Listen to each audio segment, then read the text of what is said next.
Kita kembali lagi di Bina Jemaat GKI Ngagel.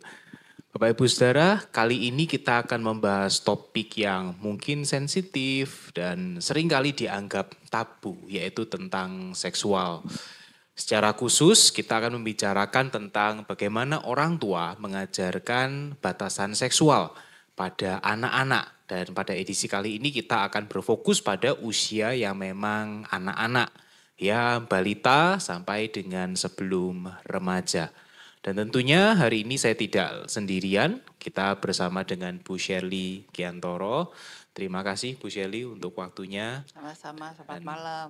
ya, dan kami boleh berbincang-bincang untuk masalah ini ya Bu Syah, yang Oke. menjadi concern kita semua. Baik Bapak Ibu Saudara, tentunya sebelum kita berlanjut kita mau kenalan dulu ya. Mungkin dari Bapak Ibu Saudara belum kenal siapa sih Bu Shirley, atau mungkin kalau nama belakangnya tahu tapi Bu Shirley-nya belum tahu begitu, Ya, atau apa aktivitas Bu Shirley sehari-hari.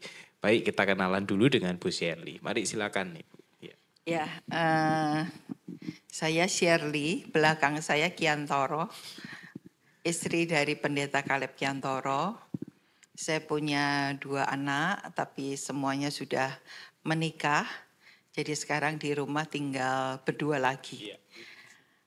Kalau pelayanan sehari-hari, saya masih terlibat aktif di Joyful Kid. Itu satu lembaga non-profit untuk pembentukan karakter anak. Dan sekarang menjadi penasehat untuk satu pusat pendidikan anak khususnya yang toddler, sensori, tapi base-nya dari firman Tuhan. Ya. Lalu sehari-hari saya juga terlibat aktif ngurusin wanita-wanita yang gangguan jiwa dan gangguan kepribadian. Ya kira-kira itulah pekerjaan atau pelayanan saya yang setiap hari saya jalani. Ya, mungkin kalau di luar saya terlibat juga di kepengurusan wanita bijak. Ya. Lalu terlibat juga di satu lembaga duta pembaruan itu untuk pemulihan School of Healing. Mungkin itu aja cukup deh. Iya, cukup mendengarkannya Ya, rasanya enggak cukup Bu ya. Sangat padat sekali mungkin jadwal ya, pelayanan Bu Shirley begitu. Nah Bu, tentunya Ibu berarti membicarakan juga tentang bagaimana tentang parenting, terus kemudian juga berhadapan secara langsung ya dengan kasus-kasus yang terjadi pada anak-anak begitu ya. betul. Nah, hari ini kita mau fokus membahas tentang hal yang seksual pada anak, terutama bagaimana mengajarkan, bagaimana orang tua bisa mengajarkan batasan seksual pada anak begitu ya. Nah, mungkin Bu Shirley bisa memberikan kita semua overview Bu, seberapa urgent, seberapa parahnya tentang kondisi masalah seksual ini. Oke. Mungkin pada remaja atau bukan, bahkan mungkin sebelum remaja sudah mengalami pada anak-anak gitu Bu Shirley. Iya. Ya. Ya kalau secara umum sekarang Indonesia sedang tidak baik-baik saja. Jadi kalau kita ngomong dan mau meminjam istilah itu, mungkin juga kalau soal mengajarkan seksual sedini mungkin pada anak, itu juga sedang tidak baik-baik saja. Oke. Kenapa bisa saya mengatakan demikian? Kalau melihat data yang tahun 2025 aja ya. Ini kalau data saya nggak hafal, harus nyontek gitu ya. Ada 10.517 anak korban kekerasan dan seksual. Berarti physical abuse dan sex abuse gitu ya. Kalau hanya kekerasan seksual 7.023. Ini baru kita mau masuk bulan ke-8. Iya, baru Ya. setengah ini. Ini yang tercatat ya. Iya, yang tercatat. Lalu kalau yang menerima verbal abuse gitu ya, 4.798. Wow. Jadi tentunya kita tidak bisa mengatakan data ini sedikit gitu ya. Iya. Tapi kita harus sebagai orang tua, sebagai orang yang peduli terhadap perkembangan anak kita harus segera waspada gitu ya. Dan kalau nyangkut biasanya atau pendidikan seksual itu nyangkut ke pornografi. Betul. Data yang terbaru nggak ada, Indonesia ini memang kurang data ya. Tapi 2018 ini mengejutkan saya juga ini Pak Sastra. Oh, ini berarti 7 tahun yang lalu. Betul. Ya Bu Shirley ya. Ada 5,5 konten pornografi anak di Indonesia. 5,5 juta. 5,5 Iya. juta konten pornografi. Iya, mungkin itu dari film, dari TV, dari games, ya itu dari semuanya bisa. Jadi itu juga tentunya memprihatinkan kita. Dan saya yakin 2025 ini nggak akan nurun angka atau kontennya itu. Iya. Nggak mungkin makin mengecil kan, gitu kan ya. Artinya kalau itu konten pornografi anak, penikmatnya ini kan mohon maaf yang kita mendengar istilah klinisnya pedofilia ya Bu ya. Betul, betul. Jadi pasar pedofilia di Indonesia itu bisa kita perkirakan sebegitu banyaknya. Iya. Emang kalau kita ngomong pornografi, kekerasan anak ya bersangkut paut dengan pedofilia gitu ya. Lalu 2018 90% sampai 95 anak terpapar pornografi. 6,7 mereka adiksi ringan. Aduh. Kalau remaja lebih dari itu pasti. Iya. Ya. Nah, kejadian-kejadian yang terjadi sekitar kita ya. Misalnya kalau yang misalnya terbaru, aduh kalau ngomong terbaru tuh kok nggak enak gitu ya. Iya. Yang baru saya layani itu ada seorang anak perempuan kelas 2 SD sampai nggak mau sekolah. Nah, mamanya seorang guru. Pastilah jangan dicari sekolahnya, pasti kalian nggak tahu sekolah ini di mana gitu ya. Karena seorang guru, pasti kan guru itu selesai jam sekolah nggak segera pulang ya. Iya. Dia harus menyelesaikan tugas-tugas administrasi, tugas-tugas pekerjaan. Jadi anak ini selalu bermain dan biasanya singgah ke penjaga sekolah, Pak. Aduh. Nah, penjaga di rumah penjaga sekolah itu ya terjadilah pelecehan seksual. Anaknya ini perempuan ya? Betul, perempuan kelas 2 SD. Bukan sekedar hanya dipegang-pegang kemaluannya, tapi memang sudah terjadi penetrasi. Jadi sampai dia kesakitan dan tidak mau sekolah. Nah, akhirnya mamanya curiga, dipaksa anak ini ngaku. Dan ketika ketemu saya, dia juga takut-takut gitu ya. Dan intinya sebetulnya tidak terjadi hanya kepada si A ini. Terjadi ke beberapa anak. Aduh. Dan ya cukup panjang kalau diceritakan. Tapi intinya seperti Pak Sastra tadi, kita harus para pendidik, pemerhati anak, orang tua itu harus memang memperhatikan ya pengajaran seksual kepada anak-anak kita. Oke. Oh, semengerikan itu kondisinya ya. Betul. Kita enggak boleh, istilah anak sekarang overthinking.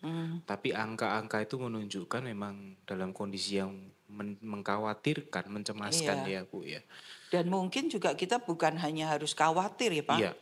Tapi sebagai orang tua, sebagai orang pemerhati pendidikan, sebagai gereja harus ada sesuatu yang mungkin proaktif kita lakukan untuk, ya. Iya betul. Kita nggak boleh cuman khawatir, tapi harus ada sesuatu yang kita lakukan. Ya karena kadang justru orang-orang yang diandalkan menjaga sekolah atau apa justru bisa dari situ yang menjadi biasanya pelakunya. orang-orang terdekat Pak Sastra yang melakukan itu. Waduh, iya. Orang-orang terdekat. Baik. Nah sebelum kita lanjut ngomong-ngomong tentang bagaimana orang tua itu bisa mengajarkan batasan seksual ya Bu ya.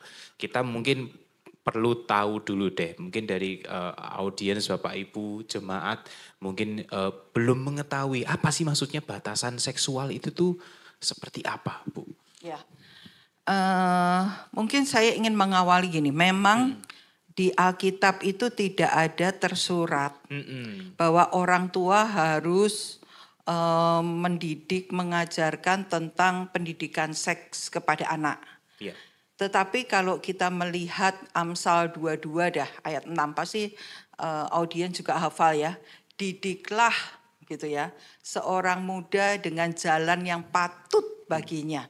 Nah, kalau kita perhatikan di sini berarti kalau kita ngomong pendidikan dan kata-kata jalan yang patut itu termasuk misalnya bukan hanya pembentukan karakter, tetapi juga perkembangan emosi, termasuk hal praktis.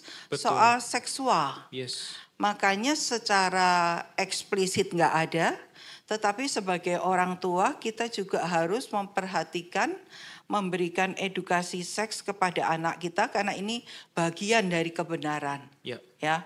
Nah, kalau kita ngomong tentang seksual, tentunya seksual itu punya pengertian secara biologis, membedakan laki-laki dan perempuan, jenis kelamin, ya. Kadang-kadang ketika kita ngomong tema ini aja, banyak orang tua tuh yang berpikir, jangan ngomong kayak gitu, tabu ya. Maaf nih, apalagi kalau saya berasal dari suku Tionghoa, gitu ya. Papa agak totok gitu ya. Gak boleh ngomong seperti itu. Oh, okay. Tabu dibicarakan. Yeah. Gimana keluarganya Pak Sastra? Seingat Bapak? Sewaktu kecil jarang sekali bicara. Jarang ya. Saya pertama kali diajari dari om saya. Nah, begitu, ya. Oh puji Tuhan ada om yang ngajari ya. Nah, itu yang kadang-kadang terjadi.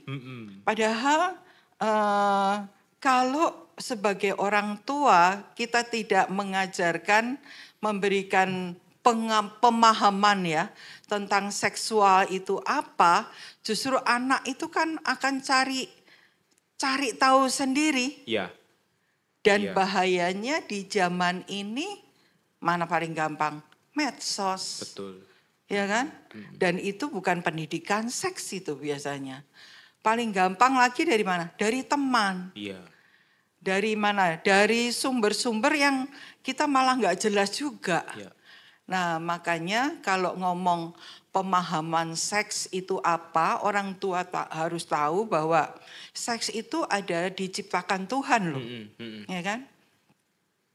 Orang tua tidak boleh berpikiran kalau kita ngomong mengajarkan pendidikan seks gitu atau batasan seksual, bukan mengajarkan aktivitas seksual aktif. Iya dong.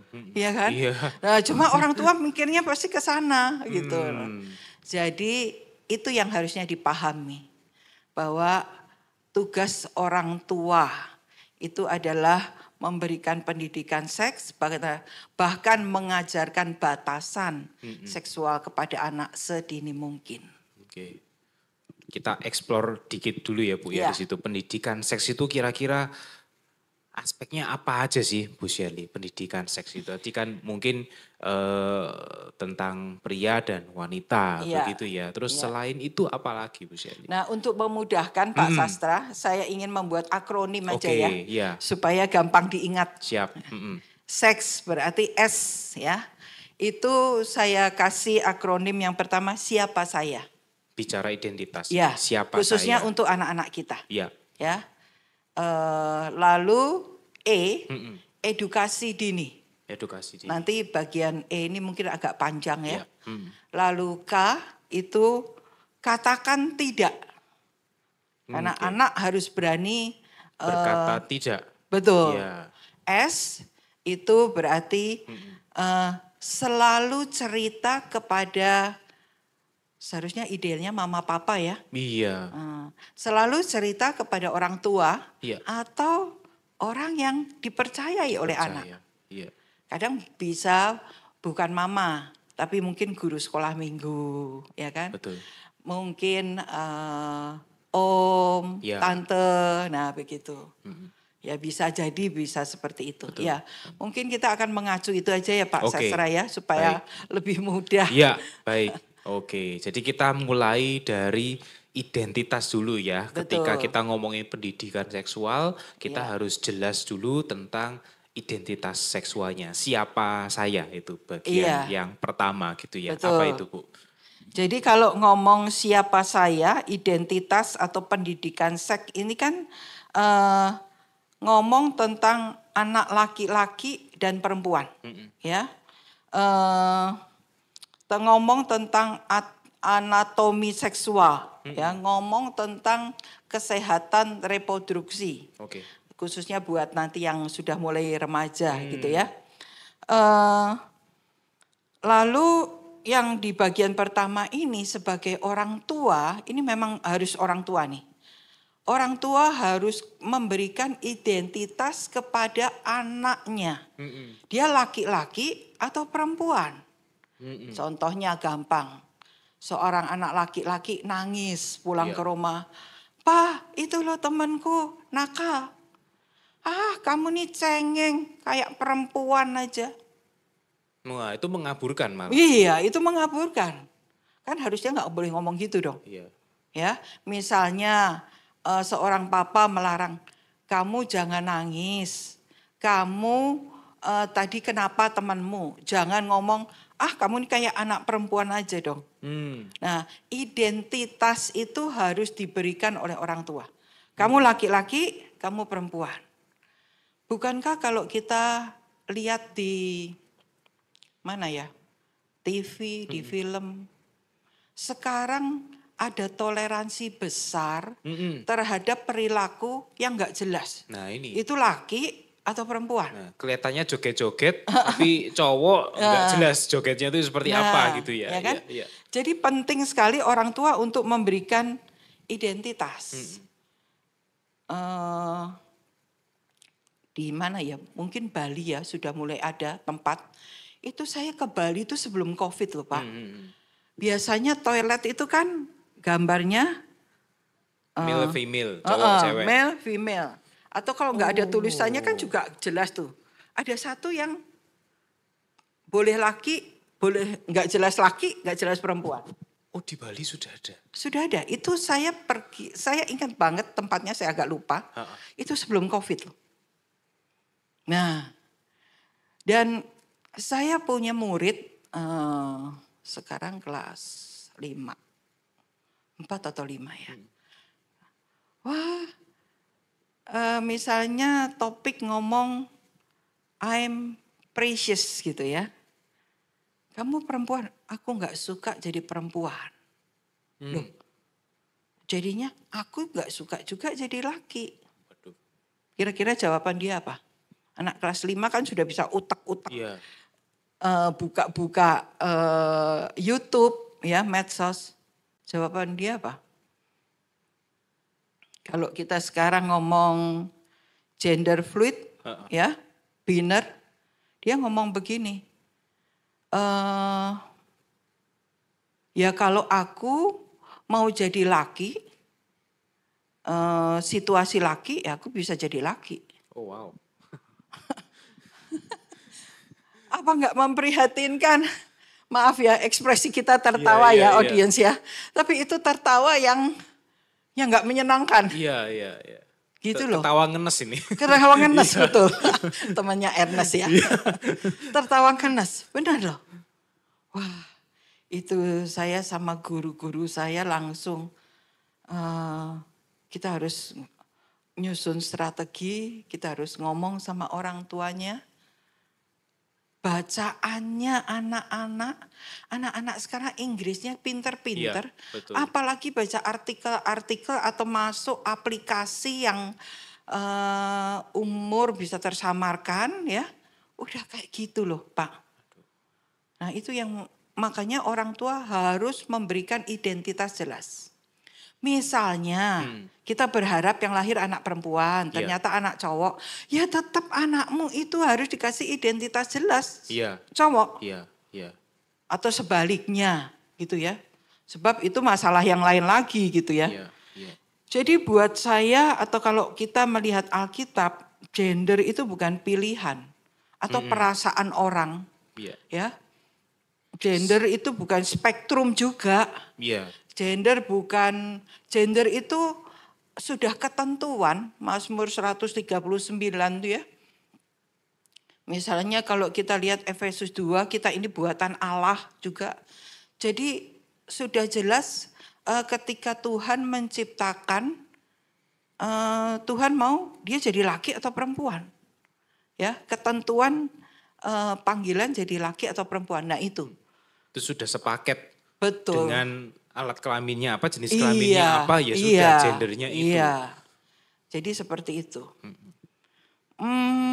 Kalau ada orang yang, wah ini nanti melebar ya, ke lesbian dan segala macam ya. Wah kita bisa gak ada habisnya iya, tuh ngomongin gak usah deh, itu. Iya, balik lagi aja. Iya. Tapi kalau mungkin Bapak Ibu Saudara perlu tahu di dalam dunia sekarang yang namanya gender itu bukan cowok dan cewek gitu ya. Mau ngomong cowok pun itu cowok yang alat kelaminnya cowok ada istilahnya sendiri gitu. Jadi spektrumnya bisa banyak bisa belasan, iya. bisa belasan. Yang kita tahu hanya pria dan wanita tuh bisa menjadi suatu belasan kategori. Betul. Yang bedanya apa ya ini sama ini gitu. Sangat-sangat plus-plusnya kan banyak tuh. Betul. Ya. Iya. Nah, kembali lagi kita tentang ke bagaimana mengajarkan identitas ini ya Bu ya. Siapa saya gitu ya.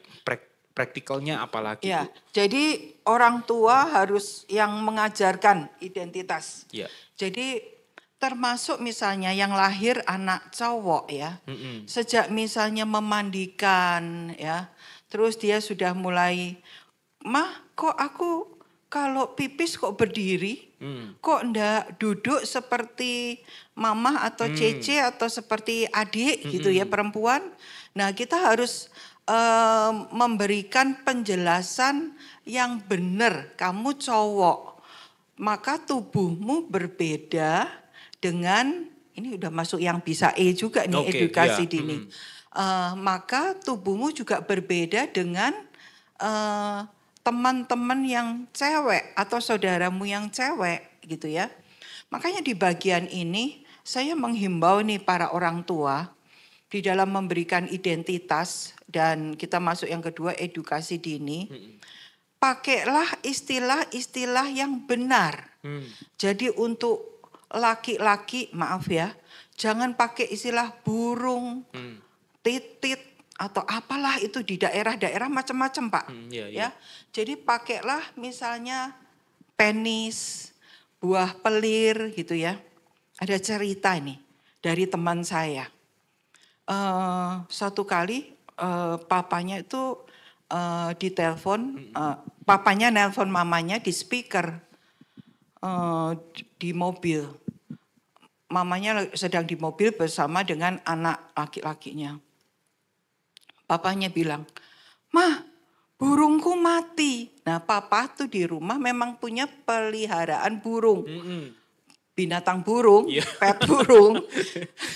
Terus mungkin orang tuh kalau cinta dengan binatang peliharaan kan benar-benar cinta ya. Iya. Saya kurang agak memahami karena saya bukan pecinta binatang. Tapi saking cintanya papanya tuh nelpon tuh sambil, "Gimana ini? Tadi tuh waktu dikasih makan gak papa tiba-tiba begini. Mama tahu gak gini?" Terus anaknya ini langsung nangis. "Mah, kalau burungnya papa mati nanti papa gimana?" Iya kan? Iya. Nah jadi jangan memberi nama begitu. Ada kebingungan di situ ya ternyata ya. Anak usia 2 tahun sampai 3 tahun itu kan masih tidak bisa ngomong yang abstrak tuh ya. Iya. Harus betul-betul nyata dan konkret ya. Jadi kalau anakmu perempuan berilah nama yang jelas. Mungkin kalau baru 2, 3, kalau kita lihat buku-buku panduan pengenalan seks kepada anak itu mulai dari 0 sampai 3 tahun ya. 4 sampai 7, ada yang 3 sampai 5, 6 sampai 8. Nah, itu berikan yang jelas. Kalau yang masih 2 sampai 3 kan kita nggak ngomong payudara. Ya, tapi berikan bahwa itu vagina. Nah, jadi itu juga harus dilakukan oleh orang tua dengan jelas. Iya, iya. Kadang orang tua tuh kan cuman terima dari Warisan. orang tuanya dulu warisan, nah akhirnya memperlakukan seperti itu. Malah wagu. Kalau mau ngomong dengan yang benar kata-kata ya. yang ilmiah ya. Iya, Mau betul. ngomong penis, ngomong vagina itu malah jadi justru malah wagu begitu ya. Iya. Tapi itu perlu dibicarakan karena ya kita tidak mendoakan anak kita menerima pelecehan seksual ya. Iya, iya. Tapi kalau terjadi pelecehan seksual, anak bisa menjelaskan Oke. apa yang terjadi gitu loh ya. Oke. Nah mungkin yang wagu, yang rasa nggak nyaman itu Iya. yang menganggap membicarakan seks tabu tadi. Betul. Kalau kita tabu membicarakan atau memberikan identitas yang jelas atau memberikan edukasi yang dini, efeknya nanti panjang gitu ya. Oke. Jadi itu tampaknya bukan cuma sekedar istilah pada saat ini, Betul. tapi justru itu sebuah antisipasi untuk apa yang terjadi nanti Iya, begitu ya. iya. Oke, baik. Nah ini Ya, di bagian ini, Ya. Pak, saya mau memasukkan juga satu hal yang penting ya untuk orang tua, khususnya para mama nih ya biasanya, soal toilet training. Iya. Ya, karena kita ngomong ke anak-anak, misalnya latihlah anak Anda untuk toilet training. Jangan kencing itu di botol atau di mana. Dia harus tahu kencing atau pipis atau BAB itu di kamar mandi, ada tempatnya. Lalu kalau anak-anak sudah mulai bisa ya umur 2 tahun, naikkan celanamu sendiri. Jangan dibantu, kan celana anak-anak tuh juga enggak model-model yang ribet banget kan. Iya. Pasti ada karetnya dalam rangka kita mau melatih toilet training. Supaya ketika anak kita sudah mandiri untuk toilet training, itu dia tidak perlu dibantu lagi oleh penjaga di sekolah. Biasanya kalau sekolah yang masih PAUD atau TKA, TKB itu kan di toilet itu kan ada khusus orang yang membantu kan. Iya. Nah, jadi pelecehan itu bisa terjadi perempuan ke perempuan, laki ke anak laki. Nah, jadi kalau mandiri itu edukasi yang baik juga untuk anak-anak kita. Akan lebih aman karena si anak tidak perlu dibantu. Betul sekali, betul Iya, sekali. Iya. Oke. Jadi dia nggak perlu minta tolong ya. Iya. Saya pernah menemui anak kelas 3 SD belum bisa loh cebok sendiri. Nah itu kan berarti kan keterlaluan ya. Keterlaluan. Nah Iya. jadi tidak menganggap itu sesuatu yang penting. Ya. Kita agak eksplor dulu yang edukasi dini nih ya Bu ya. Saya sih membayangkan kalau ini mungkin cowok ke cowok, papa ke anaknya cowok, terus mama ke anaknya cewek mungkin akan jauh lebih mudah ya Bu ya. Tapi gimana kalau cross Bu? Artinya mama ke anak cowok atau papa ke anak cewek seperti itu. Ya betul. Kadang kan kalau misalnya kan kalau kita misalnya toilet gitu ya, papanya mau masuk ngikutin ke toilet cewek kan juga nggak mungkin gitu.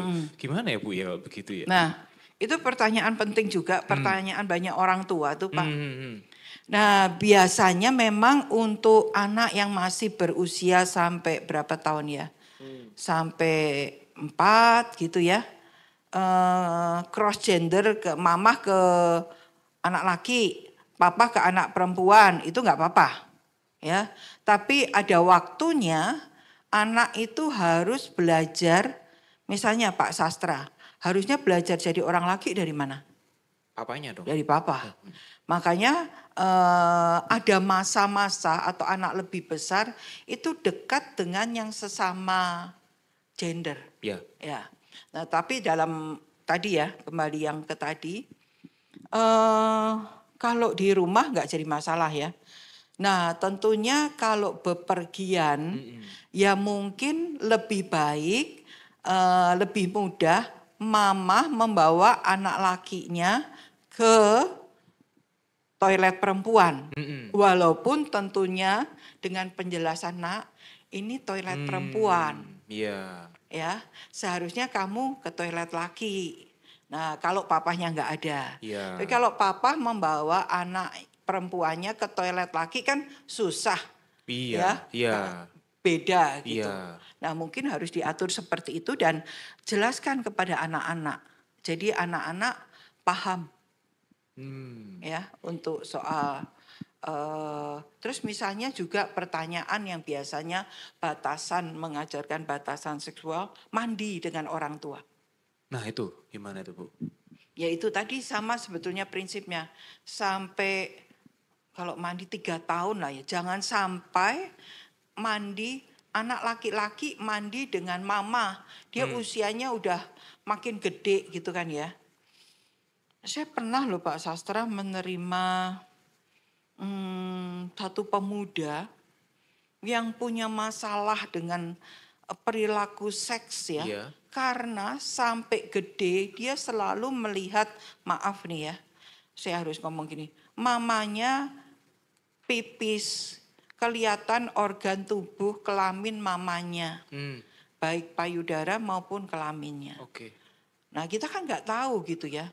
Dia punya kesulitan soal perilaku seksnya. Oh. Nah itu yang terjadi. Jadi karena apa mungkin begini Bu. Jadi mungkin karena orang tuanya tidak memberikan contoh batasan seksual untuk dirinya sendiri. Jadi anaknya juga tidak melihat bahwa itu ada suatu batasan yang harus Betul. dihargai, harus dijaga Iya. seperti itu ya. Kan kita juga nggak tahu ya, ketika anak semakin besar, kadang-kadang pantauan orang tua, controlling orang tua kan juga nggak seperti waktu anak-anak Pasti. kecil. Iya. Nah, gimana komunikasi kedekatannya sehingga itu bisa terjadi. Ya tidak semuanya harus begitu ya, tapi menurut saya itu perlu diperhatikan ya. Mandi bersama, Mandi bersama, ya. dengan orang tua lawan jenis. Anak semakin besar ya tidak boleh dilakukan. Termasuk misalnya di dalam edukasi dini ini juga anak kadang-kadang saya bertamu ke rumah seorang, anaknya mandi telanjang. Malu, ada orang. Masuk kalau ada orang baru malu. Kalau nggak ada orang nggak malu. Itu kan juga nggak boleh kan. Iya. Cik baru lari ke kamar mandi gitu kan ya. Iya. Nah itu kan juga nggak boleh. Jadi Iya. sebetulnya ketika kita memberikan edukasi kepada anak, kita itu juga menolong anak tahu mengembangkan rasa malu yang sepatutnya, yang seharusnya, ya. Nah seperti itu. Jadi di dalam ini juga melatih anak sebetulnya untuk dia juga tidak ngintip, dia tidak ngeliat punya teman, ya kan? Karena dia juga tahu edukasi untuk dirinya jadi dia tidak melakukan itu kepada orang lain yang berbeda atau yang sejenis pun. Kan enggak boleh. Iya. Dan itu yang orang tua harus memperkenalkan batasan itu dulu ya. Betul. Kepada dirinya sendiri. Maksudnya ya walaupun itu orang tuanya, walaupun itu di rumah sendiri, maksudnya ketika mandi pintunya nggak dikunci, anaknya masuk begitu, itu pun juga tidak disarankan ya Bu. Betul, ya. Jadi betul. orang tua yang harus memang menjaga bahwa lu ini area private saya, area private papa, area private mama. Iya betul. Seperti betul. itu. Oke. Itu. Oke, baik ya. Apalagi Bu yang Sekarang pindah perlu- ke yang K ya. Oke, edukasi sudah Sudah. clear ya Bu ya. Oke, baik ya. K, Berarti harus berani mengatakan tidak. Iya, ya. katakan tidak. Nah, di bagian ini tentunya orang tua harus mengajarkan ya, kalau masih kecil bisa lewat gambar. Ya, lewat gambar, lewat boneka. Sorry Bu, boleh lebih dekat. Oh, Ya, oke. ya. Orang tua harus mengajarkan lewat gambar ataupun boneka ya. Misalnya area-area mana di tubuhmu yang tidak boleh orang pegang. Ya. Tidak boleh orang lihat ya. Tentunya dengan pengecualian kecuali mama ya, kecuali papa, itu pun kalau anak perempuan ada catatannya. Kecuali dokter, mama pasti ada dong. Sebab nanti kecuali dokter, dia dibawa ke dokter nggak boleh diperiksa sama dokter. Iya. Ada kejadian soalnya, Pak. Iya. Ya. Nggak mau dipegang sama dokter. Betul, nggak mau dipegang. Oh, bisa gitu ya. Jadi misalnya biasanya itu kan mulut ya, karena bibir. Terus kalau anak sudah semakin gede kita harus ngomong payudara. Terus buat perempuan vagina, untuk anak laki lalu pantat juga nggak boleh ya. Untuk anak laki-laki misalnya penis, buah pelir dan pantat itu juga tidak boleh. Oke. Nah, itu biasanya kalau buku-buku yang diterbitkan sesuai dengan usia gitu ya. Ada buku-buku bagus. Misalnya punyanya terbitan Momentum gitu ya. Andi Offset itu dibuat sesuai dengan tahapan usia. Itu ada penjelasan untuk orang tua, ada gambar-gambar untuk anak ya. Nah, ini yang enggak boleh.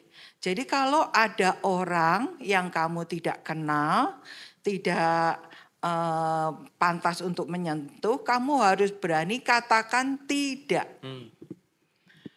Beberapa orang yang saya layani ya, misalnya udah dewasa gitu ya, dan trauma pelecehan seks itu tidak pernah diselesaikan. Kan kita kalau misalnya dalam konseling kan tidak harus menelusuri masa kecil kalau itu tidak berkaitan atau tidak berimbas. Tapi kalau ternyata punya trauma karena pelecehan di masa kecil dan kita perlu menyembuhkan, memulihkan, kita harus masuk ke situ. Banyak yang terjadi itu karena tidak berani mengatakan tidak. Misalnya itu dilakukan oleh guru les, guru piano. Disangka orang dekat ini ya Bu. Betul. Ya? Jadi misalnya kalau orang tua mau ngelesin terpaksa ngelesin anak, saya kok setuju yang kelas bentuknya daripada yang pribadi. Maaf ya, tidak semua guru les. Aduh, nanti saya dihujat sama guru les. Iya. Tapi bentuk kelas itu mungkin lebih aman. Ya.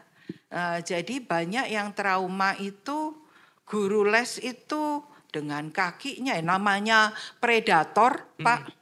Dia akan bisa dengan cara apapun ya.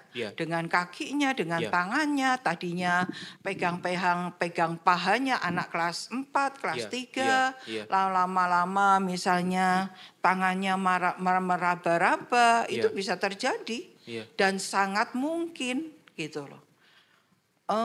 Misalnya juga orang-orang terdekat, om, tante, itu juga bisa melakukan, bahkan orang-orang di gereja, maaf sekali lagi, orang-orang di gereja itu juga bisa melakukan. Pelecehan itu bisa terjadi di mana-mana. Makanya di dalam bagian edukasi memberikan pendidikan seks kepada anak, kita harus ngajarin anak berkata tidak. Ya. Pakai role play kalau anak-anak itu masih sampai kelas 1 lah ya, pakai role play. Ya. Ayo kamu ngomong seperti apa? Kalau ngomong tidak gitu ya enggak digubris sama orang pelakunya. Iya. Jadi ini bukan cuma sekedar pengetahuan, bukan cuma sekedar bacaan, tapi harus di role playkan supaya dia tahu. Betul. Ini kalau kita ngomongin motoriknya itu jadi terbiasa untuk dia bisa bicara tidak. Siap. Ada kewaspadaan gitu ya. Nah, kalau sudah ngomong tidak misalnya tetap dilakukan, ya harus lari. Oke. Nah, anak itu kan kadang-kadang tidak berani. Iya. Gitu. Karena itu dipandang sebagai orang yang otoritas biasanya. Betul. Ibu ya, ini bahayanya. Nah, makanya harus disertai dengan batasan tadi, katakan tidak supaya anak itu punya pemahaman dan anak itu berani melakukan. Iya. Nah, tadi Ibu bilang mengatakan kalau ada sosok otoritas yang mungkin cukup dekat ya, guru les atau siapa. Ini saya rasakan juga ada nggak sih Bu seperti ini? Jadi anak itu merasa nyaman dengan sentuhan orang lain karena orang tuanya nggak pernah menyentuh dia dengan sentuhan yang sehat gitu Bu. Betul. Bisa itu bisa terjadi. misalnya anak, setiap orang tuh kan pasti punya kebutuhan ya, kebutuhan batin, kebutuhan di dalam, disayangi, diterima. Misalnya yang pernah saya layani itu bilang, ini tanda sayangnya Bapak loh. Oke. Oh gini toh tanda sayang, diciumin gitu ya. Nah terus misalnya fase perkembangan oral anak ya, kalau kita lihat itu terlewati dan sekarang dia dapat itu, bisa jadi dia sudah menikmati ya. Sampai tahap itu tentunya perlu proses, nggak sekali dua kali ya. Saya pernah punya murid juga kelas 2 SD, itu sudah bermasturbasi Pak. 2 SD?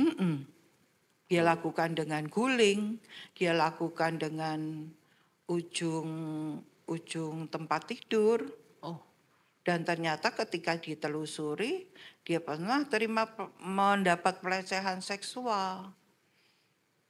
Prinsipnya sebetulnya kalau di dalam dunia konseling kan, korban itu kalau tidak ditangani bisa trauma, iya. tapi terus bisa jadi pelaku. Iya.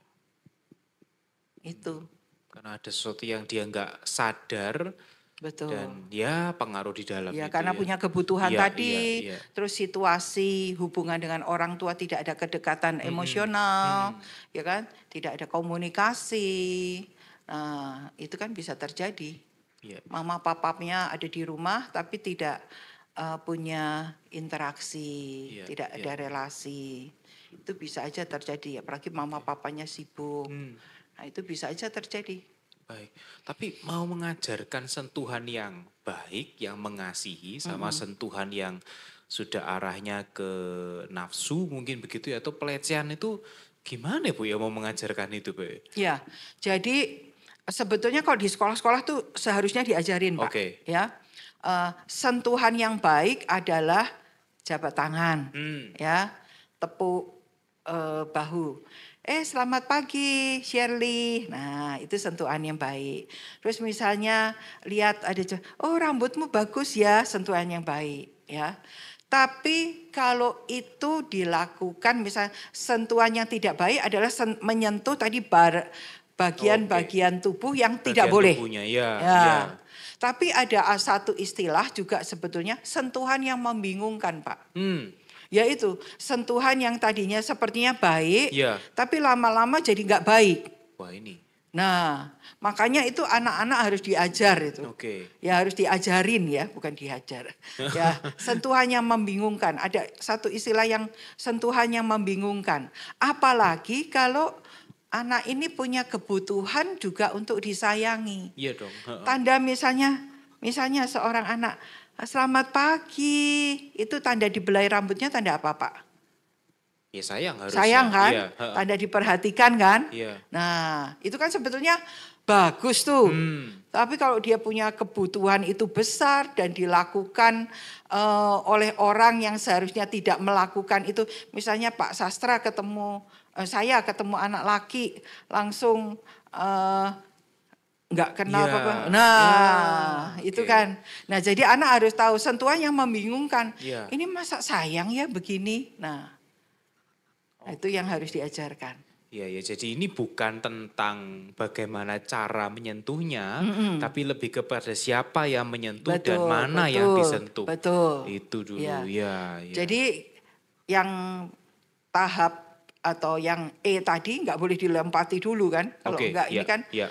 Jadi sehingga anak itu bisa membedakan dan dia berkata nggak boleh gitu, nggak boleh. Pekerjaan orang tua kadang-kadang kayaknya membesarkan anak. Ya ini bukan nakut-nakuti Bapak Ibu di rumah ya, bukan menakut-nakuti ya. Nggak punya anak cewek gitu. Betul. Ya, anak cowok juga bisa terjadi loh bisa Pak. Bisa jadi ya betul. Misalnya ada yang saya layani homoseks itu karena sopirnya Pak. Waduh. Nah, anak saya ya perempuan, kalau ngomong gini baru tiba-tiba ingat. Dulu kami waktu anak-anak kecil kan pakai sopir ya. Waktu pulang anak saya yang perempuan, saya agak lupa itu kelas 1 atau kelas 2. Dia bilang gini, "Mama, Pak sopir tadi bilang gini loh, nih kamu cantik ya, nanti kalau seharusnya kalau udah kamu gede jadi pacar saya." Apa yang saya lakukan Pak? Sopir itu tak pecat Pak. Karena gimana kalau di perjalanan ke sekolah saya pas nggak bisa nganter atau pas mbak di rumah nggak bisa menemani juga, resikonya terlalu tinggi. Karena dia udah ngomong kayak gitu, apa maksudnya? Anak masih kecil Pak. Ya untuk anak saya apa-apa cerita kan. Wah langsung saya pecat dah. Wah ini perhatian ya Bapak Ibu ya. Jadi sebagus-bagusnya edukasi seksual, sebagus-bagusnya orang tua mengajarkan katakan tidak. Tapi kalau koneksi kedekatan ini nggak dibangun menjadi sebuah fondasi, wah yang lain-lain itu bisa jadi percuma ya Bu ya. Fondasinya tetap relasi yang dekat dengan anak ini. Misalnya sopirnya, gak usah cerita, ngomong gini lagi seimbang. Gak usah cerita-cerita sama mama ya. Anak saya tetap cerita lah. Iya. Kalau diancam kan ada yang diiming-imingi permen, diiming-imingi uang. Kalau yang tadi penjaga sekolah tuh Pak dikasih permen Pak. Waduh diiming-iming seperti itu. Iya. Makanya kita harus betul-betul ya Indonesia tidak baik-baik saja untuk pendidikan seks usia sedini mungkin untuk anak. Itu yang harus kita lakukan Pak. Baik, ini kita sudah ngomongin tentang identitas, tentang siapa saya, edukasi dini, terus kemudian katakan tidak, termasuk juga yang S, yang S tadi terakhir ini. Ya. Sudah saya katakan ya. Iya, di situ kita sudah selalu cerita sama. Paling baik tentunya cerita sama mama dan papa ya. Bukan sama orang lain. Tapi mungkin juga kalau nggak punya kedekatan dia bisa cerita sama guru sekolah minggu. Betul. Ya kan? Makanya kalau untuk orang tua nih tadi Pak Sastra sudah bilang harus punya kedekatan. Iya. Kita itu punya waktu 24 jam. Pak Sastra dari penelitian ya. Berapa menit sih anak itu punya ngomong-ngomong kedekatan dengan orang tuanya. Wah, diteliti. Nah itu kedekatan itu ngomong bukan apa PR-mu, nilai matematikamu dapat berapa, kamu sudah makan apa belum. Harusnya bukan ngomong gitu kan. Iya. Itu berapa Pak? 7 sampai 10 menit Pak. Per hari dari 24 jam. Wow. Sama mama lebih mending 15 sampai 20 menit Pak. Aduh, cuman 2 kali lipatnya aja ya. Tetap nggak sampai 1 jam ternyata ya Bu ya. Nah, padahal anak semakin besar dia makin sibuk kan di luar dengan segala macam kegiatan. Iya juga. Nah, malam-malam itu waktu yang terbaik. Saya nggak tahu setiap keluarga tentunya beda ya. Apakah malam atau pagi. Makan di meja makan. Makanya pemazmur itu, Mazmur 128, meja makan itu salah satu unsur yang dipakai untuk ngomong tentang mazmur, tentang rumah tangga loh Pak. Meja makan fungsinya ya untuk makan keluarga kan. Di situ kita bisa ngomong, jangan makan cepet-cepet, ayo cepet-cepet nanti terlambat. Atau meja makan berfungsi menjadi meja yang lain.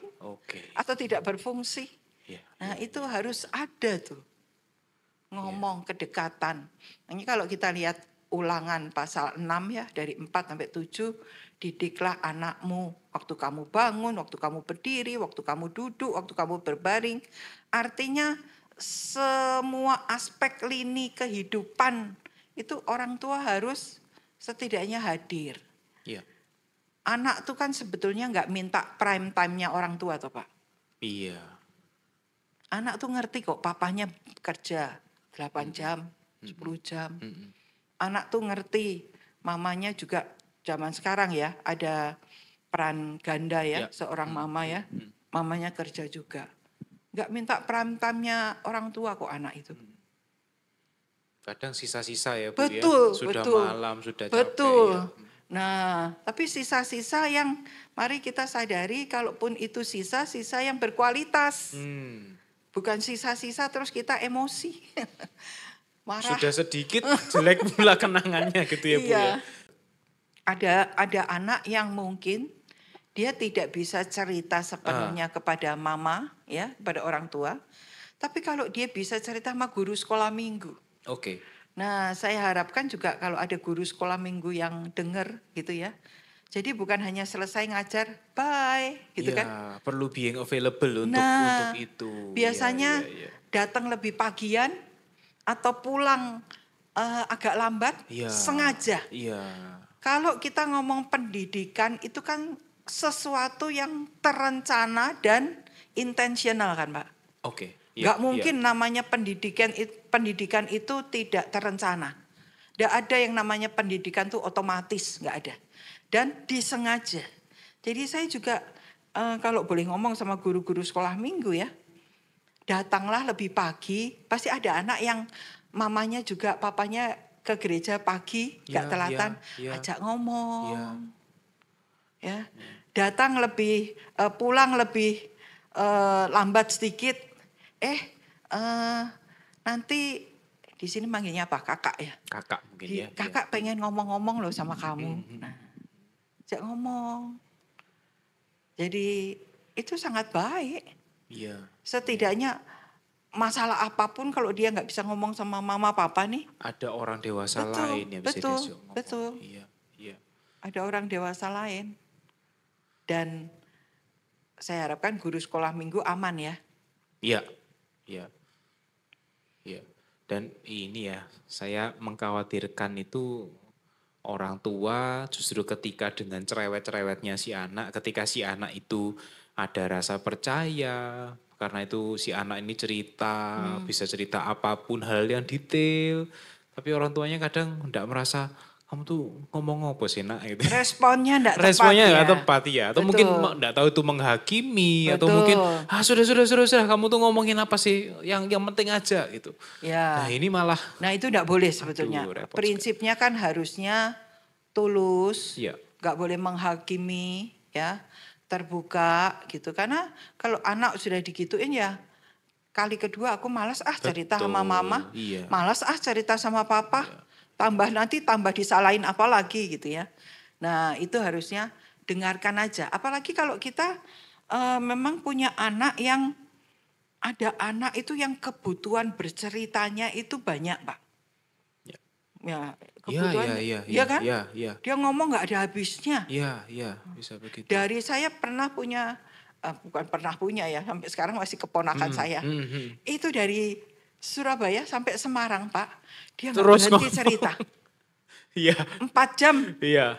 Ya.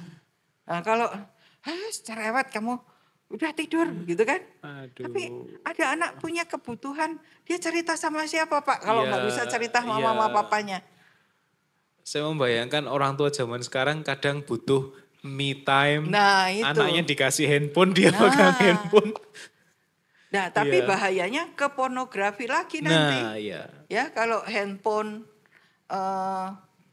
prinsipnya ke lewat hand. Nah, saya tiba-tiba teringat Pak Sastra ngomong gini. Saya punya murid yang terkena pornografi itu di tempat les bahasa Inggris. Yang gurunya natif itu. Udah ngerjain selesai, udah kamu nonton. Nah itu kan terbuka semua nonton apa aja. Jadi lewat medsos itu juga, jadi orang tua jangan senang kalau anaknya anteng di rumah. Tapi ada sesuatu yang asing loh di sini tuh. Iya kan? Sesuatu yang asing. Orang asing yang masuk ke rumah kita. Gitu kan? Dan buat anak-anak itu tidak baik ya. Wah ini ya. Kuncinya boleh tertutup. Betul. Tapi dengan internet, idenya orang lain, presence-nya orang lain itu hadir lewat digital itu. Jadi di rumah kita ada orang asing. Iya. Ya, itu. Oke, ini pergumulan yang cukup kompleks ya Bu ya. Kompleks, Apalagi di kompleks. tengah-tengah kehidupan kota yang mungkin orang tua juga sibuk, kadang juga orang tua ya butuh waktu istirahat dan sebagainya. Tapi ini memang betul-betul merupakan suatu apa ya, ya Indonesia sedang tidak baik-baik Iya, saja gitu ya Bu ya. Termasuk juga support yang diberikan oleh negara sepertinya juga nggak bisa terlalu dibuat jaminan gitu ya Bu ya, bisa iya, jadi ya. iya. Oke. Kasus-kasus yang besar pelecehan anak yang agak apa kelompok besar kan di Indonesia hilang semua Pak, Aduh, ya iya, kan? iya, iya, iya, Nggak tahu apa yang terjadi ya. betul. Jadi tidak semua kasus tertangani, apalagi yang nggak lapor. Kalau kalangan gereja tuh ya jarang yang lapor ya menurut saya. Iya, iya, iya. Nah, jadi ya harusnya eh, gereja juga punya peran Pak Nah itu Sastra. dia. Apa Bu Ya, peran yang bisa bisa kita sebagai gereja bisa lakukan bersama? iya. eh Idealnya ya Pak, Hmm, tema-tema khotbah yang saling terkoneksi dari ibadah umum sampai sekolah minggu. hmm. Pra apa kalau di GKI Tunas ya, Tunas, tunas remaja, terus para remaja. KPR Ya, ya, youth itu terkoneksi dah. Misalnya bukan hanya memanfaatkan bulan keluarga ya, ya, tapi tema-tema yang terkoneksi dan juga tentunya gereja punya kayak apa center ya untuk orang-orang atau jemaat yang membutuhkan ya. Entah itu konselor-konselor awam ya. atau memang ada konselor di situ. Sebab kadang-kadang mereka jemaat gereja juga kalau itu terjadi mau kemana itu banyak Nggak yang tahu, nggak ada. betul nggak Iya, tahu, iya, iya, bingung gitu iya, loh. iya. Kemana nyari bantuan? Apa yang harus dilakukan? Gitu. Nah itu dan kita harus dan juga kalau ada masalah-masalah seperti itu kan gereja harus menerima sepenuhnya ya. Bukan saling menyalahkan. Ini mamai papai pasti gak genah. Bukan seperti itu tapi menolong. Karena sebetulnya anak-anak itu kan bukan setengah jemaat ya Pak. Oh iya, iya. Benar-benar Iya, itu kan jemaat iya ya. betul. Jadi anak-anak juga harus diterima dan ditolong seperti seorang pendeta atau pemerhati yang memperhatikan jemaat yang dewasa. Di sekolah minggu ada ndak bagian pemerhati. Nah itu tuh harusnya jalan semua itu. Karena mereka generasi-generasi penerus Pak. Betul, Ya, betul. Generasi penerus. Ya. betul. Generasi penerus yang kadang-kadang mereka nggak punya saluran itu loh untuk ngomong Pak. Jadi alangkah baiknya juga kalau di gereja itu ada, saya nggak tahu ya, ada kelompok pemuritan GKI lagi mulai, Ya di beberapa ya GKI di ada beberapa pemuritan. GKI Ya. ya. Kelompok pemuritan itu mulai dari sekolah minggu. Oh, wow. Jadi tujuannya pemuritan itu bukan hanya seperti pendalaman Alkitab atau Iya, KTB tapi ya. persahabatan ya Bu. Betul. Iya. Dan lebih banyak bukan sharing-sharing nggak ada dasarnya juga. Iya. Nggak mungkin harus tetap dasarnya firman Tuhan ya. Itu yang mengubah, itu yang menjadi pedoman perilaku. Tapi ada pemuridnya terus yang memperhatikan pertumbuhan dia itu alangkah baiknya. Iya. Karena kalau ngomong murid di yang jemaat umum pun pasti banyak jemaat daripada murid. Ya. Jadi di sekolah minggu kalau ada begitu alangkah baiknya di komisi anak ya. Nah, itu yang perlu kita sama-sama Betul. lakukan ya Bu Ya. ya. Selain mungkin pembinaan, workshop apa, tapi itu harus dibawa ke dalam forum yang lebih luas dan lebih sering juga ya Bu ya. Jadi supaya firman Tuhan itu juga bisa apa ya, bisa diaplikasikan dalam Benar. kehidupan yang Benar. realistis Ada yang nyata. transformasi perubahan hidup kan di dalam diri anak-anak itu. Nah, karena kalau sekolah minggu kan kelas lebih besar, tidak lebih spesifik. Kalau ini 4 5 anak, kita akan lebih bisa, kita menjadi mentor yang lebih bisa yang jelas ya untuk pertumbuhan mereka, pergumulan mereka. Jadi waktu itu pernah saya juga punya beberapa murid satu masa itu kok ngomongnya kayak gini. Saya panggil, ngomong kayak gini dari mana? Dari teman. Di sekolah. Sekolahnya murid-murid saya pasti sekolah Kristen, Pak. Iya. Ya, itu ngomong seperti itu. Biasanya langsung jadi aduh omongan anak-anak kelas 3, kelas 4 SD itu ngeri-ngeri Pak sekarang. Iya, iya, iya. Nah itu dari mana? Dari sekolah. Sekolah Kristen. Konten, iya. Iya. Nah itu mamanya nggak tahu. Nah, itu jadi kan kalau kita lihat Amsal berapa ya? 20 ayat 6. Anak itu harus dilihat mulai dari dia kecil. Jangan kita punya anggapan oh nanti berubah sendiri. Belum tentu semuanya bisa berubah dengan sendirinya. Nah itu. Oke, baik Bu. Terima kasih karena waktu kita harus akhiri ngobrol-ngobrolnya.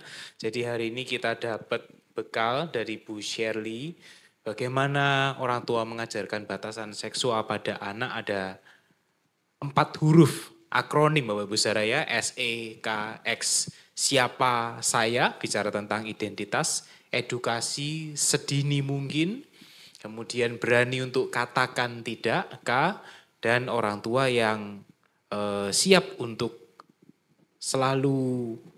bisa selalu bercerita pada orang dewasa yang bisa dipercayai. Nah itu yang kita summary dari apa yang kita bisa pelajari dari sesi kali ini Bapak Ibu Saudara ya.